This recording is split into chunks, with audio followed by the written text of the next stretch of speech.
Bonjour à tous et bienvenue sur Studio Mosaïque, la chaîne de ressources pour les musulmans et les chrétiens. J'espère que vous allez bien et je prie que les bénédictions de Dieu soient sur vos vies et je prie que cette vidéo vous fasse réaliser à quel point Dieu vous aime et veut vous associer à son œuvre auprès des musulmans. L'honorable Coran enseigne que l'Injil, l'évangile, a été envoyé par Asa al-Masiri, Jésus le Messie, pour servir de direction et d'exhortation à ceux qui craignent Allah. La sourate 546 Al-Maïda déclare « Nous envoyâmes à leur suite Jésus, fils de Marie, qui vint confirmer le contenu de la Torah précédemment révélée. Nous le dotâmes de l'Évangile qui est à la fois un guide et une lumière, corroborant la Torah et servant en même temps de direction et d'exhortation pour ceux qui craignent le Seigneur. » Aujourd'hui, je vous invite à lire avec moi l'Injil de Jésus le Messie, l'Évangile de Matthieu. Jésus, voyant ces foules, monta sur une colline. Il s'assit, ses disciples se rassemblèrent autour de lui et il se mit à les enseigner. Il leur dit « Heureux ceux qui se reconnaissent spirituellement pauvres, car le royaume des cieux leur appartient. Heureux ceux qui pleurent, car Dieu les consolera. Heureux ceux qui sont doux, car Dieu leur donnera la terre en héritage. Heureux ceux qui ont faim et soif de justice, car ils seront rassasiés. Heureux ceux qui témoignent de la bonté, car Dieu sera bon pour eux. Heureux ceux dont le cœur est pur, car ils verront Dieu. Heureux ceux qui répandent autour de la paix, car Dieu les reconnaîtra pour ses fils. Heureux ceux qui sont opprimés pour la justice, car le royaume des cieux leur appartient. Heureux serez-vous quand les hommes vous insulteront et vous persécuteront, lorsqu'ils répandront toutes sortes de calomnies sur votre compte à cause de moi. Oui, réjouissez-vous alors et soyez heureux, car une magnifique récompense vous attend dans les cieux. Car vous serez ainsi comme les prophètes d'autrefois. Eux aussi ont été persécutés avant vous de la même manière. Vous êtes le sel de la terre. Si ce sel perd sa saveur, avec quoi la salera-t-on ? Ce sel ne vaut plus rien. Il n'est bon qu'à être jeté dehors et piétiné. Vous êtes la lumière du monde. Une ville au sommet d'une colline n'échappe pas au regard. Il en est de même d'une lampe. Si on l'allume, ce n'est pas pour la mettre sous une mesure à grains. Au contraire, on la fixe sur un pied de lampe pour qu'elle éclaire tous ceux qui sont dans la maison. C'est ainsi que votre lumière doit briller devant tous les hommes pour qu'ils voient le bien que vous faites et qu'ils en attribuent la gloire à votre Père céleste. Ne vous imaginez pas que je sois venu pour abolir ce qui est écrit dans la loi ou les prophètes. Je ne suis pas venu abolir, mais pour accomplir. Oui, vraiment, je vous l'assure, tant que le ciel et la terre resteront en place, ni la plus petite lettre de la loi, ni même un point sur un i n'en sera supprimé jusqu'à ce que tout se réalise. Par conséquent, si quelqu'un n'obéit pas, ne serait-ce qu'à un seul de ces commandements, même s'il s'agit du moindre d'entre eux, et s'il apprend aux autres à en faire de même, il sera lui-même considéré comme le moindre dans le royaume des cieux. Au contraire, celui qui obéira à ces commandements et qui les enseignera aux autres sera considéré comme grand dans le royaume des cieux. Je vous le dis, si vous ne vivez pas selon la justice, mieux que les spécialistes de la loi et les pharisiens, vous n'entrerez pas dans le royaume des cieux.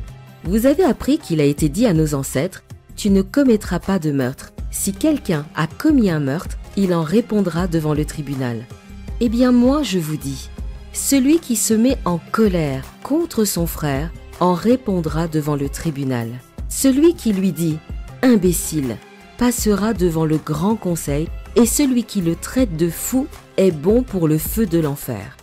Si donc au moment de présenter ton offrande devant l'autel, tu te souviens que ton frère a quelque chose contre toi, laisse là ton offrande devant l'autel et va d'abord te réconcilier avec ton frère. Puis, tu reviendras présenter ton offrande. Si tu es en conflit avec quelqu'un, dépêche-toi de t'entendre avec ton adversaire pendant que tu es encore en chemin avec lui. Sinon, ton adversaire remettra l'affaire entre les mains du juge et qui fera appel aux huissiers de justice et tu seras mis en prison.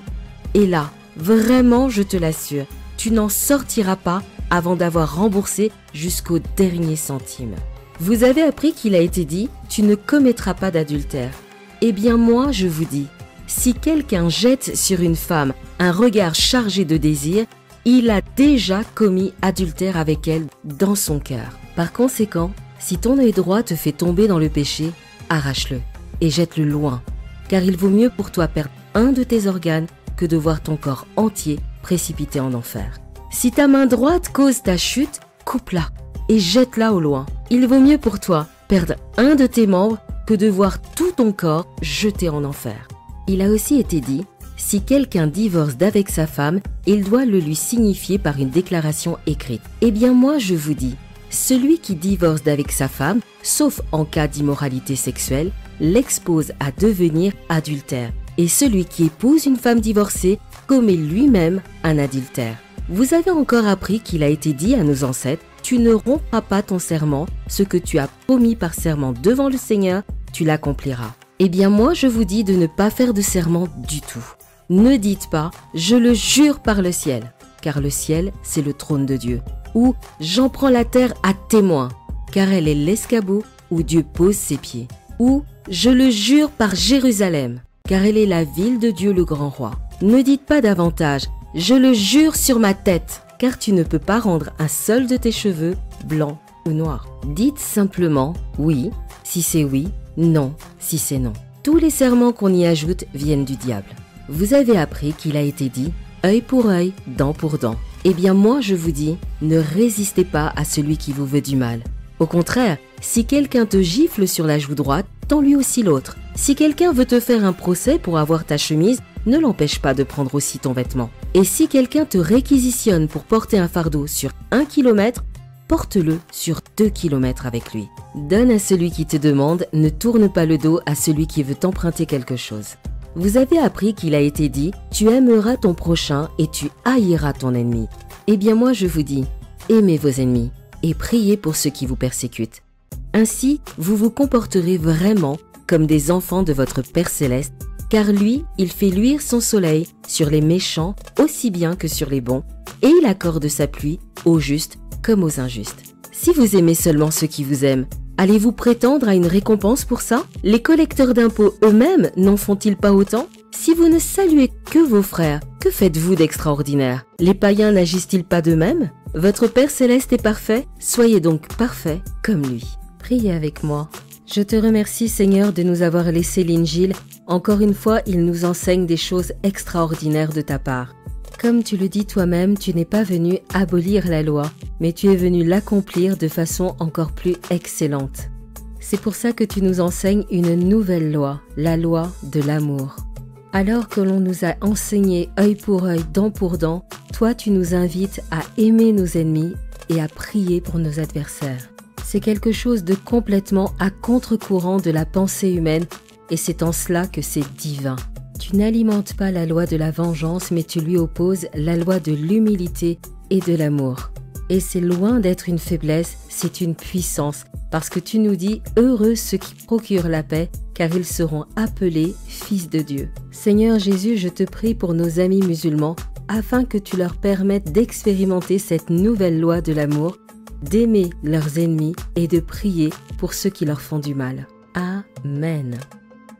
À très vite pour une nouvelle lecture de l'Injil de Jésus le Messie. Que Dieu vous bénisse.